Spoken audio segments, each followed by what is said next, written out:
Wayne, is it the cable companies themselves that actually put all this stuff together when they buy it for the first time? Most of the time when they buy the equipment, it comes with an FE install. So a Motorola field engineer would go out, plan it, set it up, wire it originally, sign off on it, and it works, and then they'll leave. And then it's turn over the keys, basically, where it's a working system, racked up. They may have another company come in and wire it, a professional wiring company, or an integrator to come in and run the wires, the trays, if it's a brand new head end or a redo. Some companies will just, buy equipment and not want the FE to come out and just set it up themselves. So you can get, that's why you're going to get variable, setups when customers call in. They may not know where everything's set up and it may not be all diagrammed and written down.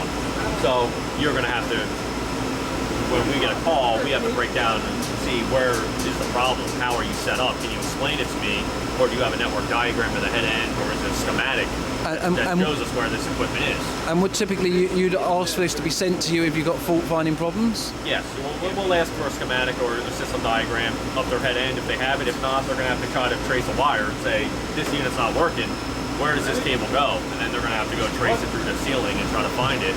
And sometimes that could be, a lot of it, that there are challenges we run into where, they're your eyes, you can't see it, so you got to let them, you just got to try to help them ask the right question to help them realize what's going on and just figure out the problem. Because if you could say, okay, well, just go to the back of this receiver, follow that cable, what does it go to? You say, all right, it goes to the splitter. Okay, well, follow that splitter back and say, where does that go to? All right, it goes into the ceiling. Say, okay, well, is there anything else off that splitter? What service is it? So it says, oh, that was our, VH1. Say, okay, well, I can kind of figure out what satellite that's on. Let me go and trace back, and maybe we can find it.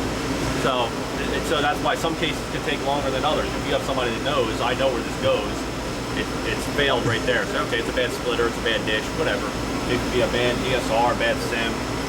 What about, that's why there's going to be a variable time. Is there any sort of commercial issues about them not wanting to show you their network configuration or not wanting to show you their customer list? Are there certain bits of information that cable companies do not want to share with you? There could be access issues or IP addresses or username, passwords that they don't want us to get in just for their own security. Yeah. Or if they do let us in, we have to call ahead and say, we need access, and they'll grant us permission, turn on a router, or they may block us from getting in until we request access. So that's just per site. That varies. And do you get the problems with a customer phoning up you to ask for their username password, and you're not sure if you're allowed to give it to this particular person? Can that come up? It comes down to username and passwords. The defaults, people get. We have default passwords. Anything more than anything other than that, we usually don't do. We'll get a system administrator at the site, maybe refer that person back to them to get that password. We're not going to go into the system and pull out all their passwords and give it to them because we don't know if that customer is even supposed to be. We don't know where he's calling from.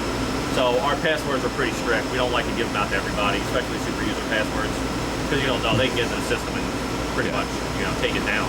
So that's why we got to be very cautious when we give out passwords. That's brilliant. Thanks, Wayne.